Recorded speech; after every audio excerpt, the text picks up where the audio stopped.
अध्याय 011 शेडिंग का परिवर्तन।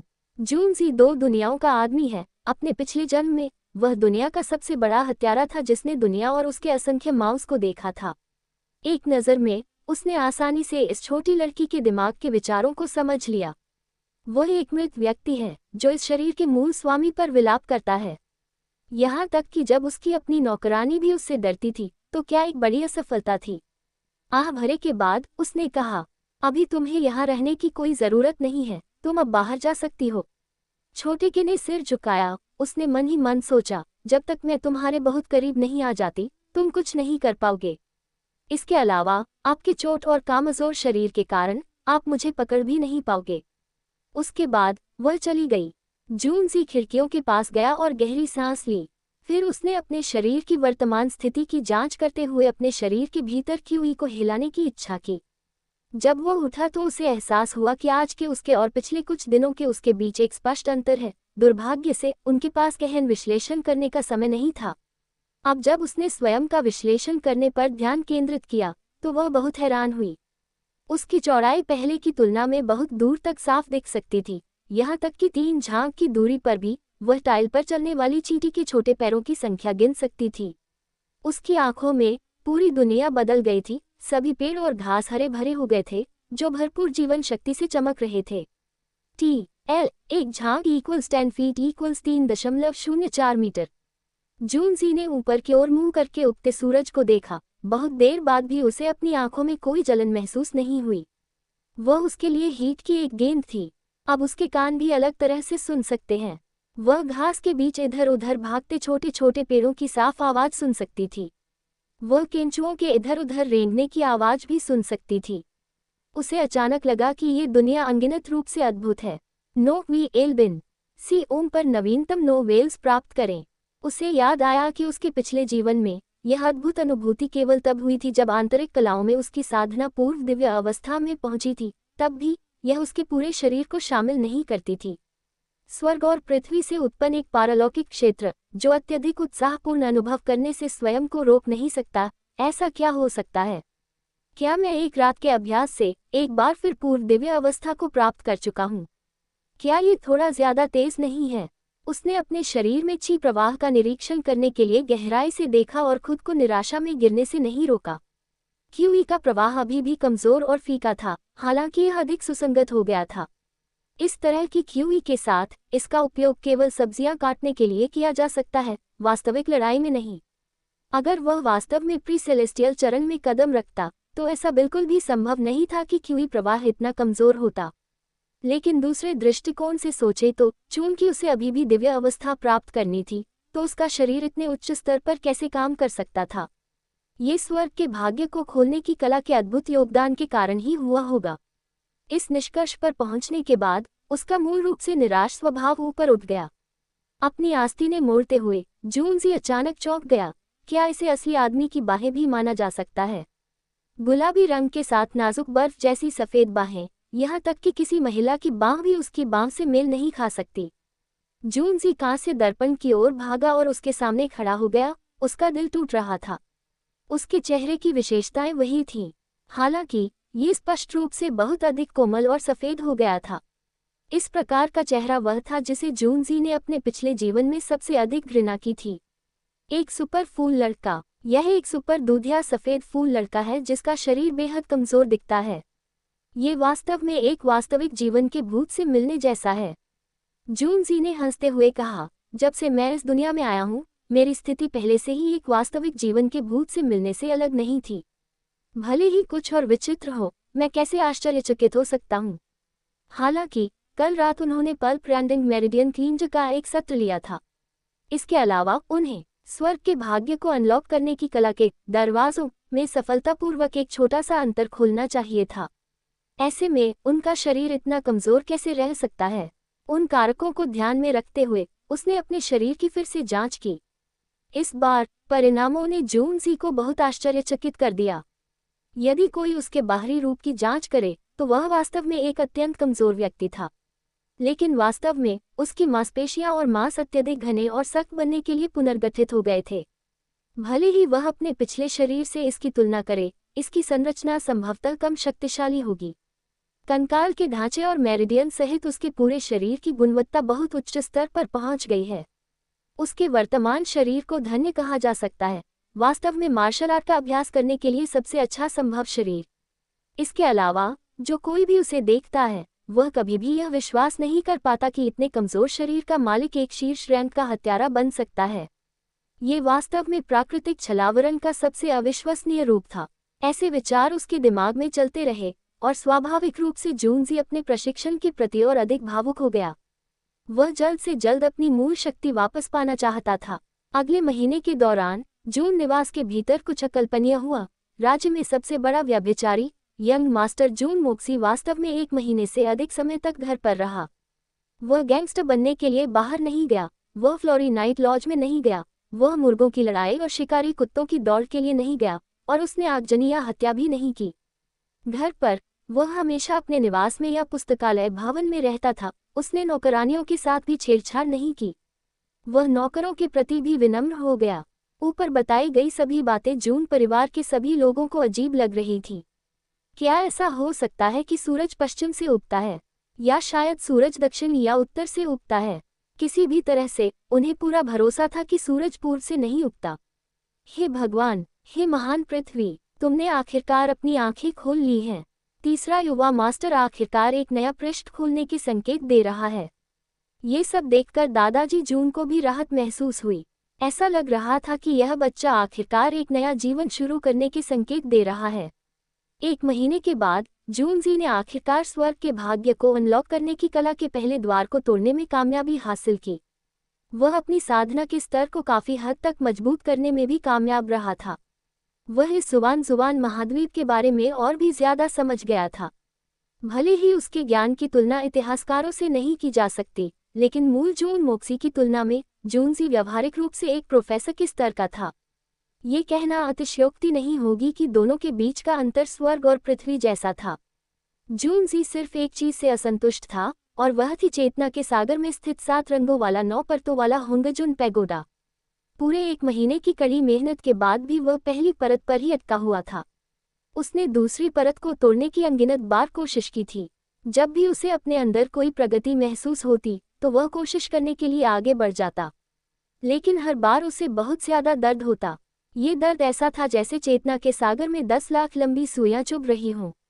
इससे जून सेट के लिए असहनीय खुजली पैदा हो गई। पहली परत उसे स्वर्ग के भाग्य को अनलॉक करने की ऐसी स्वर्गीय चुनौती देने वाली कला प्रदान करने में सक्षम थी। इस तथ्य को देखते हुए दूसरी और तीसरी परत के भीतर की सामग्री निस्संदेह और भी बेहतर होगी, लेकिन पहुंच अस्वीकृत। चूंकि वह अंदर नहीं जा सकता तो उसे क्या करना चाहिए? उसने बार बार कोशिश की, लेकिन उसे खतरा ही हाथ लगी। यहाँ तक कि जून सेट के चरित्र और उत्कृष्टता वाला कोई भी व्यक्ति अंततः आगे नहीं बढ़ सकता। अंत में जूनजी को खुद को इस तथ्य के साथ स्वीकार करना पड़ा कि दूसरी वापसी को सामान्य तरीकों से नहीं खोला जा सकता। उनकी जन्मतिथि थी कि पहली वापसी की तरह ही गलती से अंदर जाने के लिए भी अवसर आना चाहिए। जब तक अवसर नहीं आता तब तक इसे तोड़ने के उनके प्रयास व्यर्थ होंगे। चूंकि इसके कार्यक्रमों की संख्या से कोई लेना देना नहीं था, इसलिए उन्हें केवल अभ्यास जारी रखना चाहिए। बेशक जूनशी ने इस परिवार द्वारा पारित हुआन क्यूई के प्रति अपनी समझ भी बढ़ाई थी। उसने महसूस किया कि यह जुबान क्यूई और आंतरिक शक्ति जिसका उसने अपने पिछले जीवन में अभ्यास किया था, काफी हद तक समान थी। इसके गुणों को युद्ध क्यूई के गुणों के समान बनने के लिए ट्यून किया गया था। इसे क्यूई कला के रूप में वर्गीकृत किया जा सकता है जो 2 कलाओं के बीच मौजूद थी। हालांकि हर बार जब जुबान क्यूई अभ्यासी एक स्तर को पार करता है तो एक लंबा परिवर्तन होता है और क्यूई के रंग में परिवर्तन को ट्रिगर करता है। इस खबर ने जून में उसे 5 जहर कला की याद दिला दी जिसका सामना उसने अपने पिछले जीवन में किया था। लेकिन दूसरी ओर जुबान क्यूई में कोई जहर नहीं होता है। स्वर्ग के भाग्य को चमत्कारिक बनाने की कला के साथ जून जी के लिए तथाकथित जुबान क्यूई को नीच दृष्टि से देखना स्वाभाविक था। हालांकि जनता को धोखा देने के लिए उन्होंने प्रारंभिक नेतृत्व के रूप में हुआन क्यूई में प्रशिक्षण लेने का फैसला किया। वह मुश्किल से खुद को चौथे स्तर के हुआन क्यूई तक पहुंचाने में कामयाब रही, जिसके बाद उसने फैसला किया कि अब काफी हो गया और उसने विषयों का फैसला किया। जुबान महाद्वीप में जुबान क्यू पहले स्तर से 9वें स्तर तक शुरू होता है, उसके बाद सिल्वर जुबान, गोल्ड जुबान, जेड जुबान, अर्थ जुबान, स्काई जुबान, सुप्रीम डिवाइन जुबान होते हैं। प्रथम स्तर से तीसरे स्तर तक लाल रंग से चिन्हित है, हल्का लाल, गुलाबी लाल, गाढ़ा लाल। चौथे स्तर से छठे स्तर तक बैंगनी रंग से चिपका हुआ है, हल्का बैंगनी, स्थिर बैंगनी, सकारात्मक बैंगनी। सातवें स्तर से नौवें स्तर तक काले रंग से चिपका हुआ है, बैंगनी काला, ग्रे काला, शानदार काला। सिल्वर स्तर को सिल्वर रंग से चिन्हित किया जाता है। सोने के स्तर को सोने के रंग से प्रेरित किया जाता है। जेड लेवल को हरे रंग से प्रेरित किया जाता है। अर्थ रैंक को पीले रंग से चिन्हित किया जाता है। स्काई रैंक को ब्लू कलर से मार्क किया जाता है। सुप्रीम दीवाने रंगहीन होती है। हुआन क्यूई के प्रत्येक चरण से आगे बढ़ना बेहद मुश्किल था, क्योंकि इसके साथ बहुत दर्द भी होगा। यह आंतरिक शक्ति अभ्यास के समान ही था जिसमें अस्थि मज्जा को साफ किया जाता है। वर्तमान जूनजी केवल स्पष्ट बैंगनी रंग का चौथा स्तर जुबान क्यूई विकसित कर सकता है। उसकी स्थिति देखते हुए ये बहुत बुरा परिणाम था। अध्याय 012 युवा मास्टर तांग। नियमित अध्याय। आज जून जेड के पास करने के लिए कुछ नहीं था। वह लिटिल के से बात कर रही थी। पिछले कुछ महीनों के दौरान जूनजी में हुए बड़ी धाराओं की वजह से लिटिल के लिए उससे कम डर लगता था। हालांकि वह अभी भी उसके बहुत करीब जाने को तैयार नहीं थी, लेकिन कम से कम वह अब उसके प्रति इतनी ज्यादा रूपरेखा नहीं दिखा रही थी, खासकर उसकी कहानी सुनाने के प्रति। हर बार इस समय छोटी लड़की अपने दोनों हाथों में धूपदान लेकर अपनी कहानी ध्यान से सुनती थी, ताकि वह एक भी वाक्य गलत न जाए। जून जेड के सामने ही उसकी बड़ी बड़ी आकृतियां झपकती थीं। वह हर कहानी का अनुसरण करती थी, क्योंकि हर पात्र खुशी और दुख, हंसी और दर्द का सामना करता था। जब एक सुंदर राजकुमार प्रकट होता है तो उसकी आकृति बड़ी हो जाती है और वह बेकाबू होकर उत्साहित होती है। जून शी ने एक बार छोटी जलपरी की कहानी सुनाई थी। कहानी सुनकर वह छोटी लड़की इतनी भावुक हो गई कि वह फूट फूट कर रोने लगी, मानो नदी तटबंध को तोड़कर बह रही हो। वह पूरे एक दिन तक रोटी सिसकी रही। उस दिन के बाद से जून शी ने खुद से कसम खा ली कि वह कभी भी महिलाओं को दुखद कहानियां नहीं सुनाएगा। ये दर्द किसी भी व्यक्ति को मौत के घाट उतार सकते हैं। युवा मास्टर तांग आ गए हैं।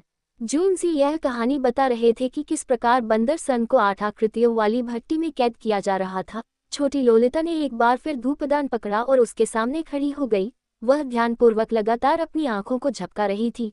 तभी एक अंगरक्षक अचानक से खबर देने के लिए दौड़ा। युवा मास्टर तांग। जून सी ने अपना सिर उठाया, हैरान महसूस किया। फिर उसने इस व्यक्ति के बारे में अपने दिमाग से यादें निकाली। उसे अंदर बुलाओ। कुकीज के उस पार से एक मीटबॉल उनकी ओर लुढ़कने लगा। लुढ़कते हुए वह चिल्लाया, तीसरे यंग मास्टर, भाई मोक्सी, मुझे बचाओ। ये वास्तव में एक भयानक समस्या है। जून जी ने किलो खोलकर देखा। उसका मुंह हवा में लटक रहा था। वह झुकते हुए मीटबॉल को देखकर पूरी तरह चौंक गया।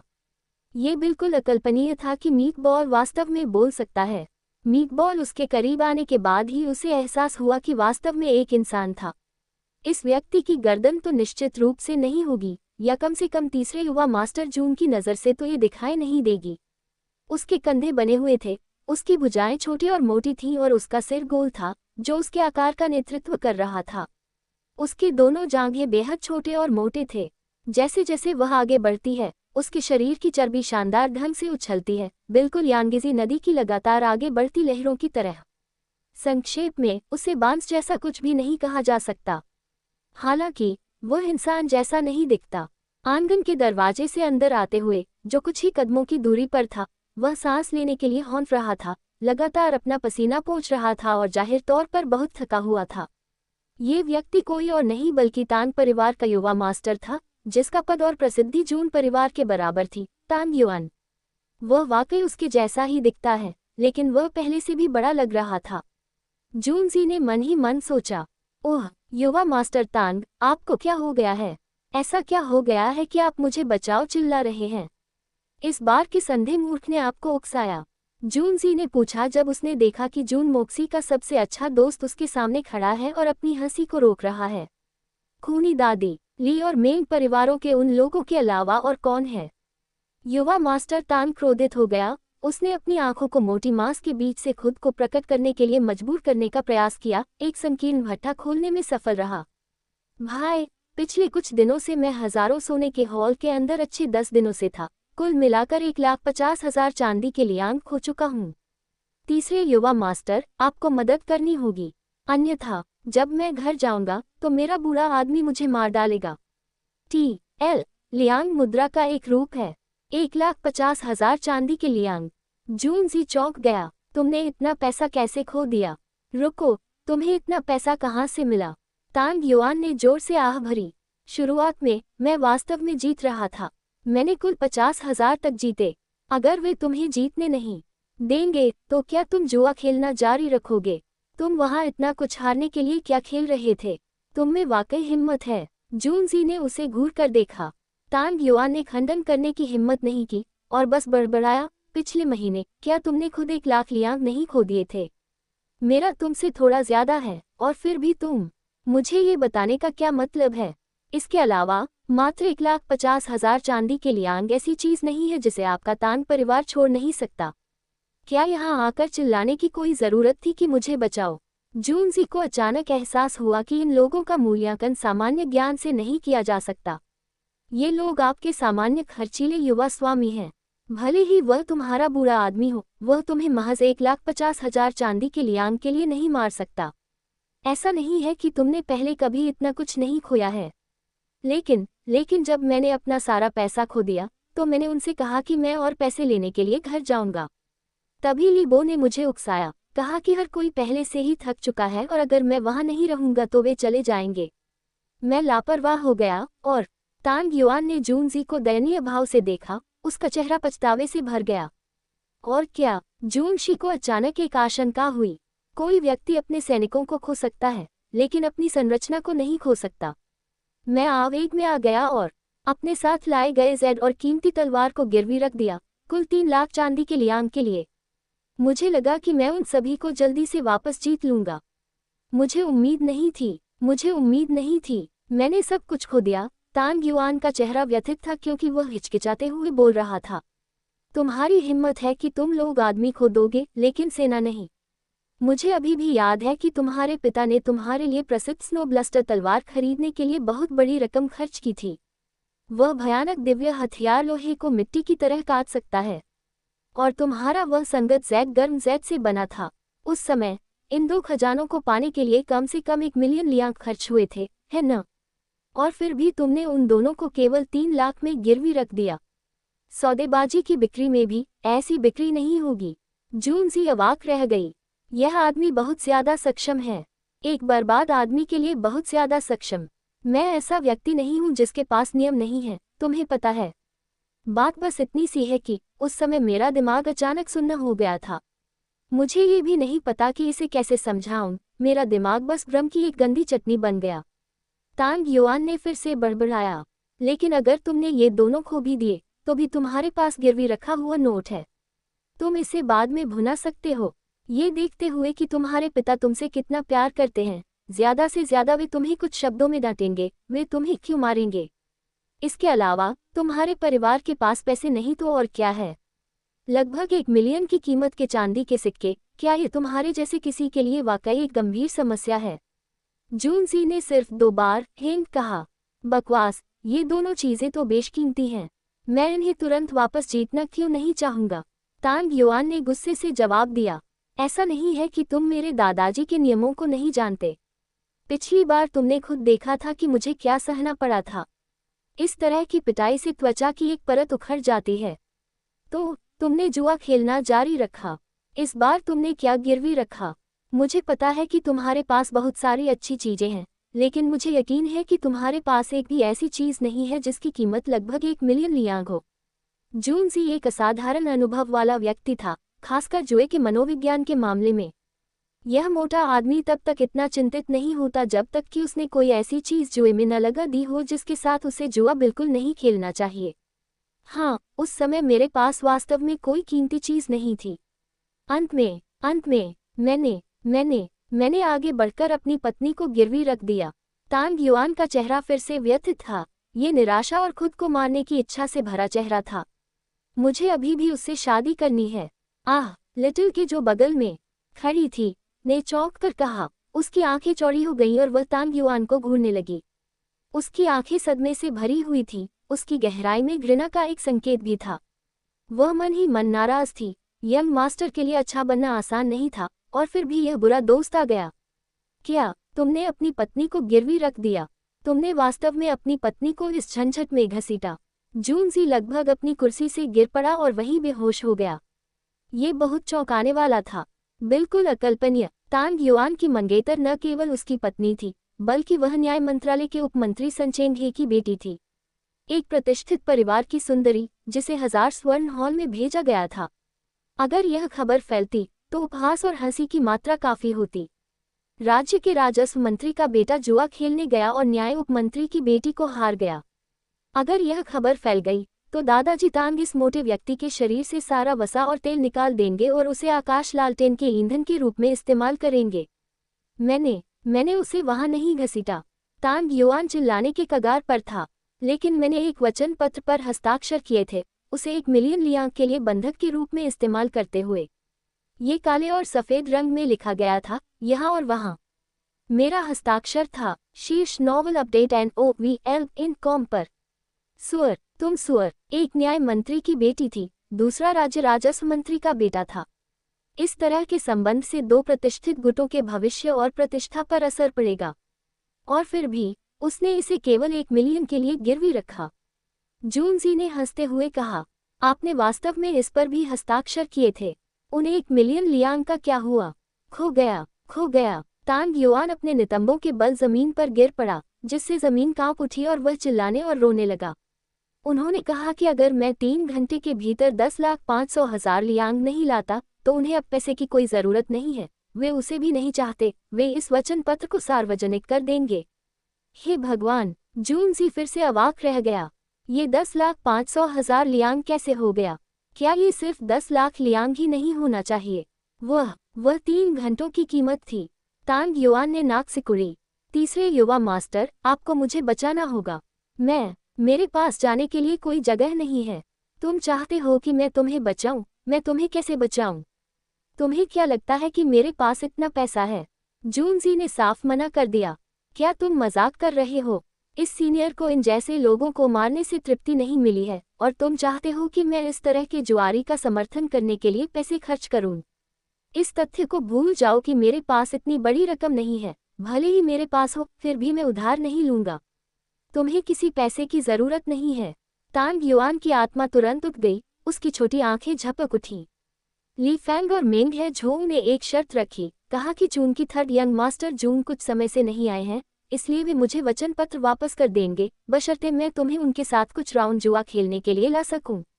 क्या वाकई मेरे पास इतनी प्रतिष्ठा है? जूनजी ने अपना सिर हिलाया, इस व्यभिचारी के पिछले कामों पर विचार करते हुए, जिसका शरीर उसने अपने कब्जे में ले लिया था। जुआघरों में उसकी प्रसिद्धि शायद सिर्फ औसत दर्जे की थी। जहां तक उसके पिछले जीवन की बात है, कैसीनो में उसका बुरा नाम शायद उत्कृष्टता की पराकाष्ठा थी। अध्याय 012 युवा मास्टर तांग जिसने अपनी पत्नी को खो दिया। अध्याय 013 मेरे विरुद्ध कौन षड्यंत्र रच रहा है। नियमित अध्याय, ये पूर्ण सत्य है। 3rd young master. तांग युआन ने उसकी बांह पकड़ ली। जूनशी को अचानक लगा कि उसकी बाहों में तेल की एक परत लिपट गई है। उन्होंने वास्तव में मुझसे ये वादा किया था। उन्होंने वादा किया था कि जब तक 3rd यंग मास्टर प्रकट होते हैं, वे तुरंत वचन पत्र सौंप देंगे और इस मामले में कुछ और नहीं करेंगे। ओह, उन्होंने वास्तव में ऐसा कहा। जूनजी का चेहरा उदास हो गया, उसकी आंखें एक पल के लिए झपक उठीं। इसमें कुछ गड़बड़ जरूर थी। यह मामला अचानक इस तरह कैसे बदल सकता है? ये तो मोटे आदमी की पत्नी को खोने का मामला था, तो यह मामला अचानक उसकी ओर कैसे मुड़ गया? ऐसा लग रहा था कि इसमें कुछ चालबाजी शामिल थी, और इसका निशाना कोई और नहीं बल्कि वह खुद था। ये निस्संदेह एक साजिश थी। मूल जून मोक्सी के अति मूर्ख स्वभाव को देखते हुए, एक बार जब उसने सुना कि उसके भाई को कैसे धमकाया गया, तो वह निश्चित रूप से गुस्से में आ जाएगा। फिर ये सुनकर कि विरोधी उसे किस तरह से परेशान कर रहे थे, वह खुद को खोने की हद तक बहक जाएगा। उसका अहंकार उसे बिना किसी विचार के आगे बढ़ने के लिए प्रेरित करेगा और सीधे दुश्मनों द्वारा पहले से ही बिछाए गए जाल में फंस जाएगा। यदि यह परिदृश्य उन लोगों द्वारा स्थापित किया गया था जो जून मोक्सी को नाराज करने की कोशिश कर रहे थे, तो इस परिदृश्य के पीछे के षड्यंत्रकारियों को जून मोक्सी के चरित्र के बारे में बहुत अच्छी समझ होने का अनुमान लगाया जा सकता है। नहीं, ये साजिश केवल जून मोक्सी को लक्षित करती प्रतीत होती है। कोई भी पूरी तरह से हानिरहित व्यभिचारी के लिए इतनी विस्तृत योजना बनाने में दिलचस्पी नहीं रखेगा। उसका असली लक्ष्य कोई और नहीं बल्कि दादाजी जून थे। ये भी संभव है कि इन अपराधियों के पीछे कोई और मास्टरमाइंड छिपा हो। आखिरकार जून परिवार और दादाजी जून दोनों ही ऐसे नहीं थे जिन्हें सामान्य लोग भड़का सकें। जून जी ने अपने सामने मोटे आदमी की जांच की, मन ही मन सोच रहा था कि इस योजना में इस मोटे आदमी की क्या भूमिका है। वह दोस्त है या दुश्मन?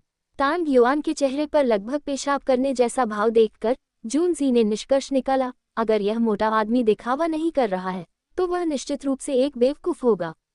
अगर यह मोटा आदमी सच में दिखावा कर रहा है तो वह अभिनेताओं के बीच एक भगवान स्तर का अभिनेता होगा। इतना ही नहीं, वह एक बहुत ही खतरनाक व्यक्ति भी होगा जिसका असली चेहरा बहुत अच्छी तरह से छिपा हुआ है।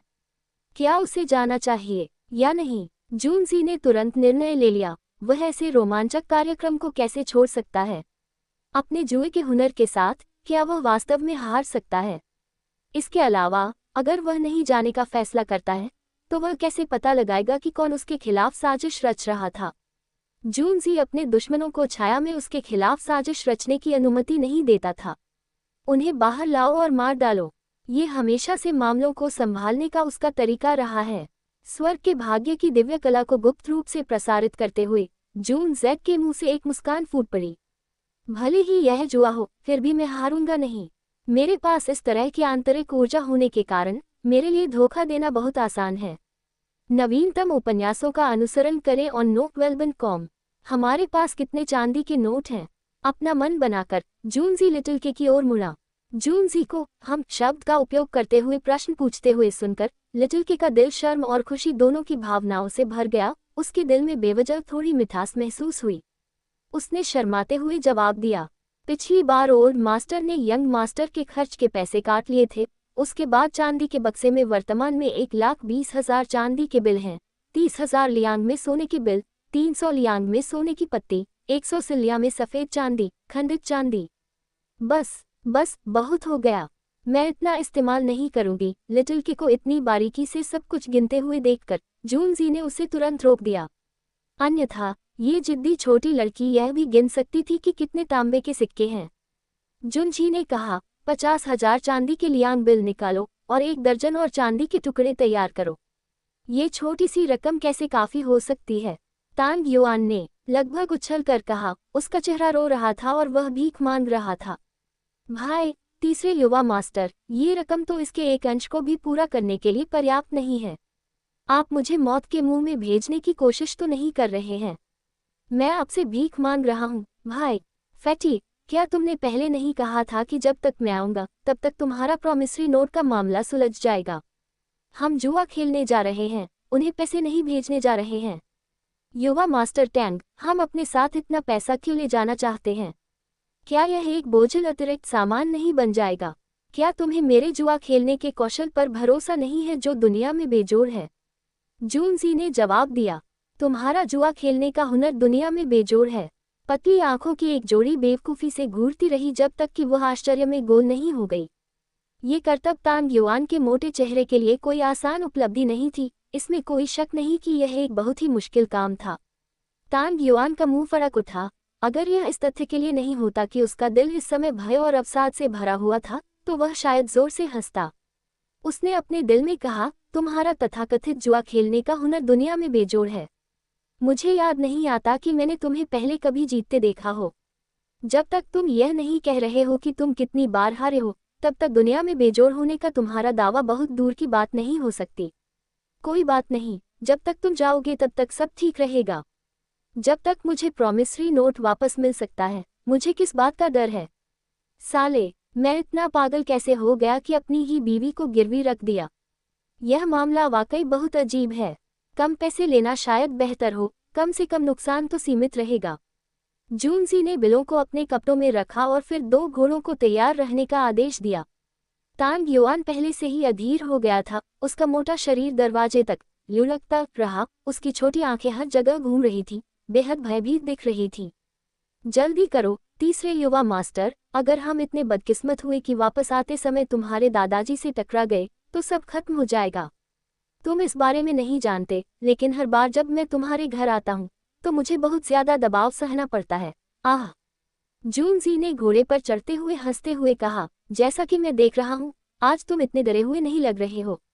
जिस क्षण तांग युआन अपने निर्धारित घोड़े के ऊपर कूदा, उसने स्वस्थ घोड़े पर भार डाला जिससे वह जोर से हिनहिनाने लगा।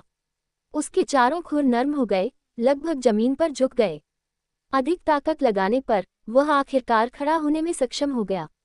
घोड़ा शायद खुद से सोच रहा होगा, मैंने बहुत से लोगों को ढोया है, यहाँ तक कि जब मैं पूरे कवच और हथियार से लैस जनरलों को हाथ में लेकर चलता हूँ तब भी मैं स्वतंत्र रूप से दौड़ सकता हूँ, लेकिन आज यह व्यक्ति इतना भारी क्यों लग रहा है।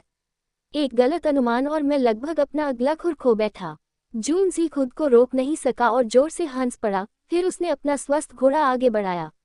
उसके पीछे मजबूत शरीर वाले 8 अंगरक्षक थे जिनकी पीठ पर तलवारें थीं। तांग युआन का घोड़ा भी आगे बढ़ने लगा, लेकिन मुश्किल से। घोड़े के पास पहुंचते ही उसने जोर से हिनहिनाना शुरू कर दिया। वे ग्रेट डोंगफेंग स्ट्रीट पर गए, जिसे तियानजियांग शहर की सबसे शानदार सड़क माना जाता था। सड़क पर चहल पहल थी और लोगों की भीड़ लगी हुई थी। तांग युआन ने घोड़े के बारे में बिल्कुल भी नहीं सोचा और आगे निकल गया।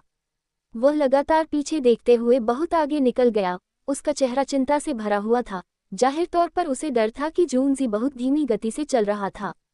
ग्रेट डोंगफेंग स्ट्रीट से बाहर निकलने के बाद उत्तर दिशा में थोड़ी दूर पर एक रेस्टोरेंट है जिसे 1000 माइल फ्रेग्रेंस रेस्टोरेंट के नाम से जाना जाता है। ली परिवार इस रेस्टोरेंट को चलाता है। रेस्टोरेंट के पीछे एक बड़ा अप्रयुक्त प्रांगण है। ये तांग युआन द्वारा उल्लिखित 1000 गोल्ड हॉल है। ये गुप्त क्षेत्र कुलीन परिवारों के युवा स्वामियों के लिए बड़ा पैसा खर्च करने की जगह है। वहाँ वे किस पर दांव लगाएंगे, इसकी कोई सीमा नहीं है। जब तक कोई इसकी कल्पना कर सकता है, कोई उस पर दांव लगा सकता है। जूनजी अपने घोड़े को आगे बढ़ाने ही वाला था कि अचानक सड़क किनारे से कुछ लोग दिखाई दिए।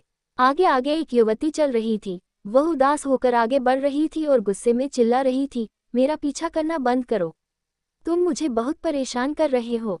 दूसरा व्यक्ति लगातार उसका पीछा करते हुए उसे मनाने की कोशिश कर रहा था। उन दोनों के पीछे पीछे 8 अंगरक्षक थे। वह किसी अमीर परिवार की बेटी लग रही थी। जूनजी ने युवती पर एक नज़र डाली। युवती नाराज थी, लेकिन अच्छी दिखने वाली थी। युवती जो पहले से ही गुस्से में थी, उसने देखा कि जूनजी उसे इस तरह घूर रहा है। एक गहरी सांस ली और उसे कोसना शुरू कर दिया। तुम क्या देख रहे हो? तुम बदचलन हो। युवती पहले से ही बहुत चिढ़ रही थी। कुख्यात प्लेबॉय जून मोक्सी को देखकर, जो संयोग से उसे घूर रहा था, उसने अचानक उसे अपने गुस्से को बाहर निकालने के लिए इस्तेमाल करने का फैसला किया। अध्याय 014 डुगु शियाओ यी। नियमित अध्याय NOVAL.com पर आपकी पसंदीदा कहानियाँ। जूनजी का दिल चौंक गया क्योंकि उसे अचानक अपने पिछले जीवन की याद आ गई। उस समय वह भी मुख्य सड़क पर घूम रहा था जब उसने उसे देखा।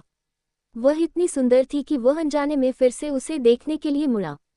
अप्रत्याशित रूप से वह युवा व्यक्ति भी क्रोध में था। उसने उसे पलटकर कोसा, तुम क्या देख रहे हो?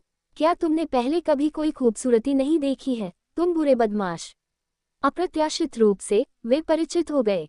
एक हत्यारे के रूप में जूनजी हमेशा सावधान रहता था कि वह किसी भी तरह की परेशानी पैदा न करे जब तक कि वह देहांतरण नहीं कर लेता। अब वे 2 दुनियाओं से अलग हो गए थे। इसके बारे में विश्वास करते हुए जूनजी नुकसान की भावना महसूस करने से खुद को रोक नहीं सका। आजकल जूनजी को ऐसा लगा जैसे वह समय में पीछे देख रहा हो। उसके दिल में एक बेकाबू फैमिली का भाव उमड़ रहा था। युवा स्वस्थ व्यक्ति को देखते ही उसके दिल में वही स्वस्थ की भावना फिर से आ गई। उन्होंने मुस्कुराते हुए कहा, महिला, क्या हम पहले भी मिल चुके हैं? आप जानी पहचानी दिखती हैं। युवा रिश्तेदारों ने उसे अपने दांतों तले उंगली दबाते हुए देखा। पूह, यह महिला अच्छी तरह चलती है कि तुम कौन हो? तुम बदमाश हो। तीसरा युवा, मास्टर जून, आज तुम किस तरह की चालें खेलने की सोच रहे हो? पहली बार सामने खेल रहे हो? तो वह वास्तव में कोई है जिसे मैं जानता हूँ। जूनजी ने इस अनियंत्रित लड़की के बारे में जानकारी प्राप्त करने के लिए जल्दी से अपनी यादों को खंगाला। खुद को शर्मिंदा करने से रोकने में असमर्थ, वह उदास से हंसा और बिना सोचे समझे जवाब दिया, यह पाते हैं कि हम वास्तव में परिचित थे। ये भाग्य होना चाहिए, मिस दुगु।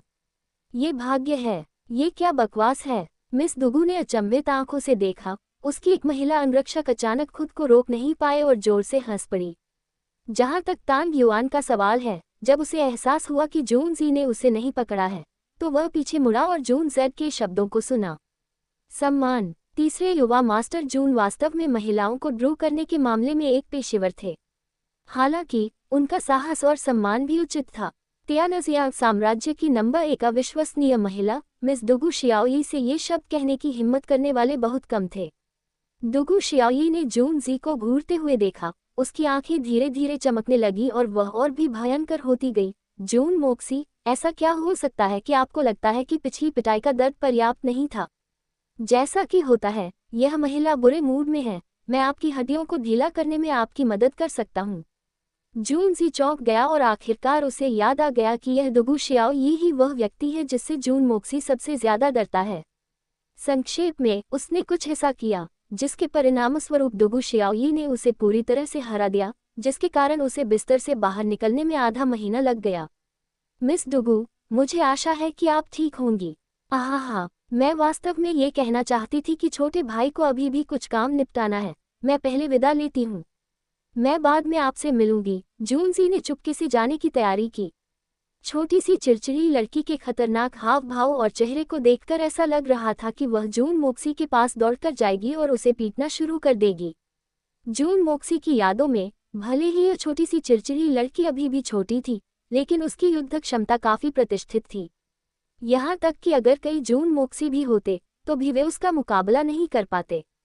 इसका मतलब यह नहीं था कि जूनजी उससे डरता था, लेकिन इस समय यह जरूरी था कि वह अपनी असली ताकत को छिपाए। स्वाभाविक रूप से किसी को भी सावधान रहना चाहिए। अरे, अच्छे लोग महिलाओं को नहीं हराते।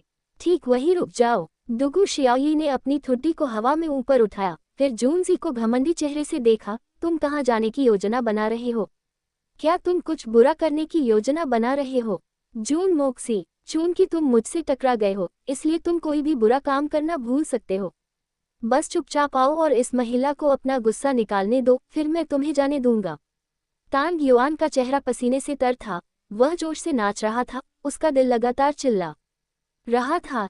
तीसरे युवा मास्टर जून, लोग आमतौर पर इस आंटी को देखकर भाग जाते हैं और छिप जाते हैं। आपको इसके बजाय उसे क्यों डांटना पड़ा? चाहे वह कितनी भी खूबसूरत क्यों न हो, यह आपके जीवन के बराबर भी मूल्यवान नहीं है।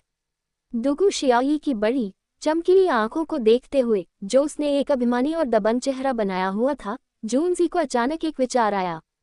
बहुत गुप्त होने का नाटक करते हुए उसने फुसफुसाया, मिस दुगु, हम जिस जगह जा रहे हैं, हे, लड़कियों के लिए वहां जाना बिल्कुल अनुचित है। क्या तुम लोग वेश्यालय जाने की योजना बना रहे हो? वह निस्संदेह एक साहसी व्यक्ति थी, ये सोचकर कि वह अपने मुंह से इस तरह के शब्द खुलेआम उगल देगी। दुगु शियाओई ने ठंडी आवाज में हेंग कहा और दोनों आदमियों को घृणा से घूरने लगा। बेशर्म कचरा, किसने कहा कि हम वेश्यालय जा रहे हैं? क्या तुम्हें लगता है कि हर कोई तुम्हारे जैसा है? जूनजी ने तुरंत गलत तरीके से दोषी ठहराए जाने वाला भाव बनाया। हम अभी 1000 गोल्ड हॉल की ओर जा रहे थे। हम बस कुछ राउंड जुए के लिए जा रहे हैं। ऐसा लगता है कि उसे एहसास हो गया था कि वह फिसल गया था। जूनजी ने जल्दी से चुप हो गया। हजारों सोने का हॉल, जुआ। जून जेड के जवाब का पहला भाग सुनकर वह और भी क्रोधित हो गई। अप्रत्याशित रूप से जब उसने अंतिम भाग के बारे में सुना तो उसकी आंखें चमक उठीं। अपनी आंखें सिकोड़ते हुए वह मुस्कुराई, जिससे उसके प्यारे सफेद दांत दिखाई दिए। मैं पहले कभी वहां नहीं गई। मुझे साथ लाओ। एक आज्ञाकारी स्वर, जो किसी भी खंडन की अनुमति नहीं देगा, गूंज उठा। वास्तव में सराहनीय, एक महिला की विचार की ट्रेन जिस दूरी और गति से आगे बढ़ सकती है वह बस शक्तिशाली थी। मिस, साथ आए महिलाओं में से एक ने शियाओई की आस्तीन खींची, उसे हतोत्साहित करने की कोशिश की। उसका ये कदम बहुत ही उचित था। जिस जगह पर तियानजियांग शहर के 2 बड़े बदमाश जा रहे थे, वह संभवतः एक अच्छी जगह नहीं हो सकती थी। अपने परिवार के सबसे प्यारे व्यक्ति के रूप में वह उनके साथ कैसे घूम सकती है? दुगु शियाओई को इसकी जरा भी परवाह नहीं थी। उसने उत्साह से कहा, चिंता मत करो, मेरे वे दोनों भाई हर दिन हजारों सोने के हॉल के बारे में बात करते थे। यह एक बहुत ही खास जगह होगी। इस बार यह महिला वहां जाएगी और अच्छे से देखेगी। ये कहते हुए उसने आगे बढ़कर जून सेट के कान को पकड़ लिया। मुझे जल्दी से वहां ले आओ। अगर तुम ऐसा करोगे तो मैं तुम्हें आज जाने दूंगी। जूनजी आसानी से उससे बच सकता था, लेकिन अपनी योजना के बारे में सोचते हुए उसने ऐसा नहीं किया। उसने सिर्फ एक पीड़ा भरा भाव बनाया और आगे बढ़ते हुए उसे अपने कान खींचने दिया। पीछे खड़े 8 अंगरक्षकों ने कड़वाहट से मुस्कुराते हुए एक दूसरे को देखा और बस उनका अनुसरण किया।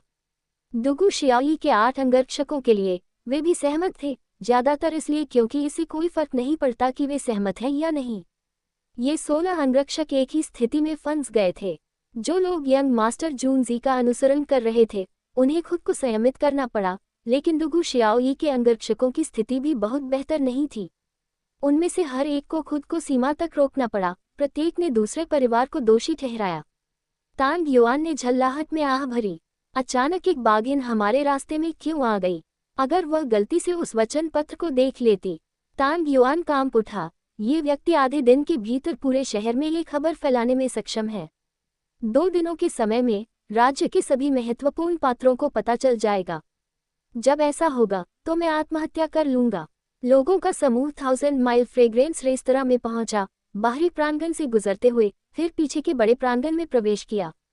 तांग युआन अधीरता से अंदर भागा, अपने गले की पूरी ताकत से चिल्लाया, तीसरा यंग मास्टर जून यहाँ है, जल्दी करो, मुझे दो, मुझे दो। थोड़ी देर की हंसी के साथ 6 युवा दरवाजे पर दिखाई दिए। इससे पहले कि उनमें से कोई कुछ कह पाता, उन्होंने दुगु शियाओई को जूनजी का कान खींचते हुए अंदर आते देखा। उनके चेहरे तुरंत बदल गए, उनके चेहरों का रंग नीचे की जमीन जैसा हो गया। वर्तमान में 2 समूह राजकुमारों की लड़ाई के प्रति तटस्थ रहे, एक जून परिवार और दूसरा कोई और नहीं बल्कि दुगु परिवार। ये दोनों पारिवारिक, सेना और दरबार दोनों में महत्वपूर्ण स्थान रखते हैं। ये छोटी सी मिस दुगु शियाओई दुगु परिवार की इकलौती बेटी थी। दुगु परिवार कुल 7 बेटे और एक बेटी के साथ काफी समृद्ध था। इकलौती बेटी होने के कारण वह एक अमूल्य अस्तित्व बन गई और उसे बहुत लाड़ प्यार दिया गया, उसे अहंकार की हद तक अपमानित किया गया। हालांकि ये छोटी लड़की बेहद कामुक थी। अपनी छोटी उम्र में भी जुआन क्यू में उनकी साधना का स्तर पहले से ही उच्च स्तर पर पहुंच चुका था। वह न्याय की एक मजबूत भावना से भी सम्मानित थी। उसका नाम त्यानजियांग शहर में दूर दूर तक गूंजता था और उसे व्यभिचारियों की दस्तक के रूप में जाना जाता था। आज यहाँ सभी युवा गुरुओं को उसके अधीन कष्ट सहने का सम्मान मिला है। ऐसा कहा जाता है कि दुगु परिवार के सबसे पुराने दादा दुगु जोंगहेंग एक बेहद सक्षम जुआन क्यू विशेषज्ञ थे, जिन्हें आकाश जुआन रैंक तक पहुंचने के लिए जाना जाता था। वह राज्य में एकमात्र व्यक्ति था जो अपने परिवार के जून तियानान को चुनौती अध्याय 015,000 स्वर्ण हॉल के अंदर जैसा कि था। दुगु परिवार के सभी सदस्यों में एक खास आदत है और वह है अपनी कमजोर कड़ी के प्रति उनका अत्यधिक आक्रामक रवैया। ये खास तौर पर दुगु शियाओई के पिता दुगु वुडी के लिए सच है। उनकी अति विशिष्टता अन्याय होने की हद तक पहुंच गई है, जिसके कारण उन्हें राज्य का पहला कठोर व्यक्ति कहा जाता है। अगर कोई उनकी इकलौती बेटी को धमकाता है तो वह जवाबी कार्रवाई के लिए अपनी पूरी सेना को खतरे तक ले जाती है। TL सख्त टांग का इस्तेमाल गुंडाओरो इक्वल्स गंडाओरो की जगह किया जाता है। इसका चीनी अर्थ है मन का बहुत सख्त टुकड़ा। इसका मतलब है ऐसा व्यक्ति जिसके साथ व्यवहार करना बहुत कठिन है। एक कठोर व्यक्ति जो नियमों की अनदेखी करते हुए बेतहाशा सेना को संगठित करेगा, कौन अपने सही दिमाग में उसे उकसाने की हिम्मत करेगा। भले ही जून मोक्सी जून झान तियान के संरक्षण में था, फिर भी दुगु शियाओई ने उसे पीटने की हिम्मत की। इसका मतलब यह नहीं था कि दादा जून महान जनरल दुगु लकड़ी पर लागू होने में असमर्थ थे। सच तो यह था कि अगर दादा जून अपनी सेना को संगठित करते तो दादा दुगु निश्चित रूप से सामने आते, और इसका कारण ये था कि महान जनरल दुगु वुडी का अति सुरक्षात्मक स्वभाव किसी और से नहीं बल्कि पुराने दादा दुगु से विरासत में मिला था। यही कारण था कि जून मोक्सी की यादों में जिस व्यक्ति से सबसे ज्यादा डर लगता था वह दादा जून और उसके बाद दुगु शियाओई थे। अरे रुको, यह इसके विपरीत है। सबसे अधिक प्रभावित व्यक्ति दुखी होगा, जबकि उसके दादा जून दूसरे स्थान पर होंगे। अंततः उनके दादा ने उन्हें सबसे अधिक उपदेश दिया, वास्तव में उन्हें चोट पहुंचाने के लिए तैयार नहीं थे। लेकिन ये खतरा आंटी के साथ ऐसा नहीं था। अगर वह उसके हाथों में पड़ जाता तो उसे पी जाता बिना किसी वजह के। यदि मोक्सी जैसी स्थिति में कोई व्यक्ति भी इस विशाल व्यक्तित्व को भड़काने का साहस नहीं कर सका तो अन्य लंपट तो उल्लेख के भी लायक नहीं थे। और अब दुगु परिवार की वह अनमोल राजकुमारी वास्तव में यहाँ स्वयं आई है। मैं इस बारे में कुछ नहीं कर सकता। जूनजी ने अपना सिर झुकाया, अपनी कूल्हों की ओर इशारा करते हुए जहाँ एक नर्म सफेद हाथ था उसके कान को घुमाते हुए। बस मेरी तरफ देखो, मैं इसके बारे में क्या कर सकता हूँ। अगर आपके पास किसी के पास कोई अच्छा विचार है तो कृपया आगे बढ़ें। बस मुझे इसमें मत घसीटो। क्या हुआ? क्या तुम मेरा स्वागत नहीं करोगे? या ऐसा लगता है कि इस महिला के पास कोई पैसा नहीं है? दुगु शियाओई ने उन्हें प्रसन्न करते हुए अपना पर्स निकाला और उन्हें देखने के लिए उसे हिलाया। अपनी जवानी में खतरे में पड़े हुए उसने कहा, इस वरिष्ठ महिला के पास बहुत पैसा है। लंपटों का पूरा समूह लड़खड़ा गया, लगभग अपनी पैंट में ही शौच करने लगा। तो आपके पास बहुत सारा पैसा है, लेकिन समस्या यह है, आपका पैसा कमाने की हिम्मत कौन करता है? जो भी आपसे जीतेगा उसे आपके बूढ़े आदमी और उसकी सेना से भेंट मिलेगी जो अपना कर्ज वसूलने आएगी। और यही सबसे अच्छी स्थिति है। अगर आपके बूढ़े दादाजी मूड में हों और यहाँ आने का फैसला करें, तो क्या हम मरने के बराबर नहीं हैं? तांग युआन को इस बात की परवाह नहीं थी कि वे अपने दिल में क्या सोच रहे थे। उसकी आंखें आग की तरह चमक रही थीं। चलो छोटी मोटी बातों पर ध्यान न दें, बस मुझे मेरी चीज़ लौटा दें। तीसरा यंग मास्टर जून यहाँ है और वह भागेगा नहीं। आप सभी ने मुझसे वादा किया था।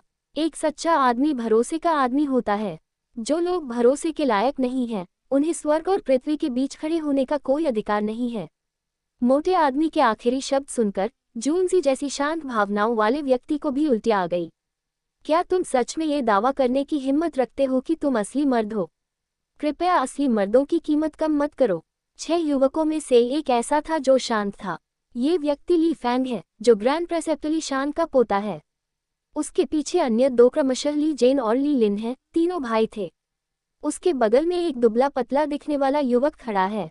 पतली मूंछों और गहरी आंखों वाला ये युवक मेंग हाइजो है, जो कार्मिक मंत्री मेंग जियांगू का सबसे बड़ा बेटा है। वह उच्च प्रतिभा वाला व्यक्ति माना जाता है।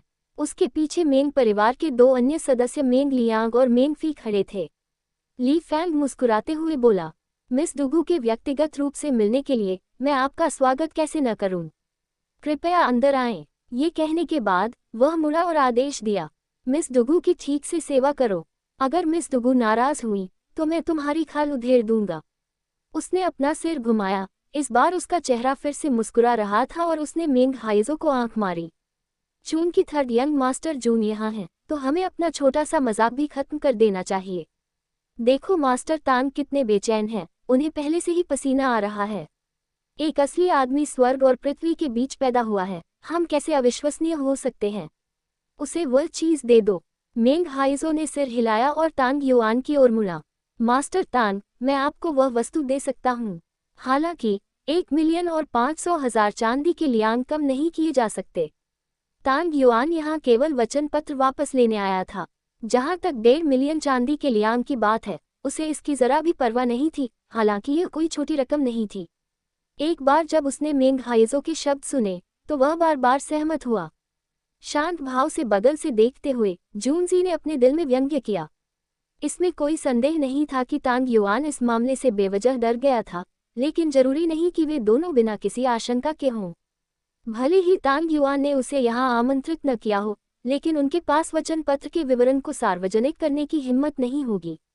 ऐसा करने से केवल तांग और सन दोनों परिवारों का क्रोध ही भड़केगा, जिससे संभवतः दोनों परिवार उन्हें खून के दुश्मन मान लेंगे। ऐसा करने का अंतिम परिणाम पूरी तरह से विनाशकारी होगा।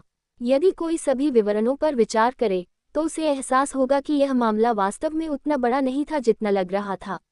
अंतिम लक्ष्य अभी भी कोई और नहीं बल्कि जून मोक्सी था।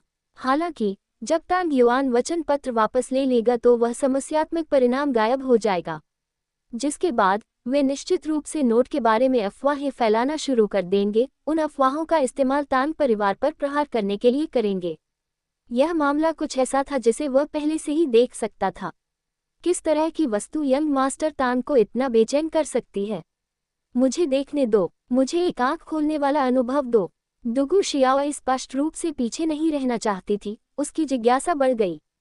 कागज का एक टुकड़ा पाकर तांग युआन के चेहरे पर अचानक राहत की लहर दौड़ गई। उसे अचानक उत्सुकता हुई और उसने अपना छोटा सफेद हाथ आगे बढ़ाया। तांग युआन का चेहरा दुखी हो गया। उसने जल्दी से कागज का टुकड़ा अपने मुंह में डाला और उसे 2 बार चबाने के बाद निगल लिया। फिर उसका चेहरा मासूम हो गया और उसने अपने होठों को चिपकाया। ये हरकत बिजली की गति से हुई क्योंकि उसकी मोटी गर्दन वास्तव में जिराफ की तरह फैल गई। खूनी, मोटा, तूने मुझसे पंगा लेने की हिम्मत की। तेरे पास हिम्मत है। दुगु शियाओई गुस्से में बाहर भागी। उसने तांग युआन का कॉलर पकड़ लिया और लगभग 400 जिन शरीर को हवा में उठा लिया और चिल्लाए, इसे बाहर थूक दो। TL वजन इक्वल्स 0.60479 किलोग्राम, यानी वह 241 किलोग्राम उठा रही है। सातों लोग, जिनमें जूनजी भी शामिल था, अपनी भौहों को बेकाबू होकर हिलते हुए देख रहे थे। उन्होंने चुपके से कई बार लार निगल ली, उनके होंठ टेढ़े हो गए, उनकी आंखें तिरछी हो गईं, उनके होंठ नीले और चेहरे सफ़ेद हो गए। ओह मिस दुगु, यह मामला वास्तव में कुछ खास नहीं है। यह मामला थर्ड यंग मास्टर जून से शुरू हुआ था। चूंकि उनके दादा ने थर्ड यंग मास्टर जून को घर में बंद कर दिया था, इसलिए वे बाहर नहीं आ पाए, जिससे हमें उनकी कमी खल रही थी। इसलिए हमने पहले मास्टर टैंग के साथ शर्त लगाई थी। हमने कागज़ के एक टुकड़े पर आना या ना आना लिखा था। अगर थर्ड यंग मास्टर जून नहीं आते तो मैंने वादा किया था कि मैं कागज़ खा लूँगा, लेकिन अगर थर्ड यंग मास्टर जून आते तो मास्टर टैंग उसे खा लेते। हाँ, यह मामला वास्तव में इतना सरल है। मास्टर टैंग वास्तव में एक सच्चे इंसान हैं, सच में अपनी बात के पक्के इंसान हैं। हाँ हाँ, मेंग हाइजो ने 2 बार हंसते हुए जल्दी से मामले को सुझाने के लिए बाहर आकर कहा। इस आदमी में वाकई कुछ प्रतिभा थी, जो मौके पर ही यह बेजोड़ कहानी बना सकता था। अगर फैटी टैंग ने कागज़ उगल दिया और उसे डुगु शियाओई के हाथों में जाने दिया, तो यह मामला वाकई तूल पकड़ लेगा। जूनजी ने एक भौंकती चुपके से मेंग हाइजो को देखा और खुद से सोचा, यह आदमी बहुत कम समय में इतना बढ़िया ढंग से घुल मिल सकता है और इसे सीधे चेहरे और स्थिर दिल से कहा जा सकता है। साहसी, मधुर विचार प्रक्रिया और अभिनय की क्षमता वाला व्यक्ति, वह वास्तव में एक असाधारण प्रतिभा है। सच कहा जाए तो जूनजी ने एक पल के लिए चुपके से थकी टांग को कागज उगलने के लिए मजबूर करना चाहा था। डुगु शियाओई की सत्ता उधार लेकर यह मामला एक खूनी तूफान में बदल जाएगा। हालांकि भले ही तंग अयोग्य था, वह अभी भी जून मोक्सी का सबसे अच्छा दोस्त था। इसके अलावा जूनजी को इन कुछ दुराचारियों को आसानी से नियंत्रित करने की अपनी क्षमता पर पूरा भरोसा था। अंत में उसे इस विचार से मुक्त कर दिया गया। लेकिन मैं वास्तव में चाहता हूँ। आह, डुगु शियाओई ने उन्हें संदेह भरी निगाहों से देखा, क्योंकि वे अचानक गुस्से से सिर हिलाने लगे, जैसे मुर्गियां चावल पर चोंच मार रही हों। ये सच है, बिल्कुल ऐसा ही हुआ था। उसके बाद उसने तांग युआन को छोड़ दिया। तांग युआन का चेहरा पहले गला घोंटने की वजह से बैंगनी हो गया था। वह लगातार कई बार उल्टी की आवाज निकली। उसे डर था कि कहीं उसने कागज का टुकड़ा उगल न दिया, इसलिए उसने खुद को जबरदस्ती रोक लिया। प्रिय अतिथियों, कृपया अंदर आइए। निवास के मालिक ली फैंग ने उन्हें अंदर आमंत्रित किया। एक अभिमानी और दुष्ट दिखते हुए जूनजी मुस्कुराया और अंदर चला गया। उसने खुद को एक भव्य कुर्सी पर टिकाया और अपने पैर उठाए। उनकी वर्तमान मुद्रा एक मानक बदमाश की छवि को प्रदर्शित करती थी, जो पूरी तरह से विशिष्ट अनुरूप ड्राफ्ट से स्थापित थी। नोकवेल BIN.com पर नई कहानियाँ। डुगु शियाओई की भौहें सया गेल। जून मोक्सी की यह छवि अचानक उसकी आंखों में चुभने लगी। उसे लगा कि वो दौड़कर वहां चली गई और उसे 2-4 लात मारे। अच्छा, क्या तुम लोगों को मेरी याद नहीं आ रही है? जैसा कि होता है, मैं भी तुम्हें याद कर रहा था। तुम्हारे पैसे, जूनजी ने एक बुरी मुस्कान के साथ कहा। तुम लोग कैसे खेलना चाहते हो? बस मुझे बताओ।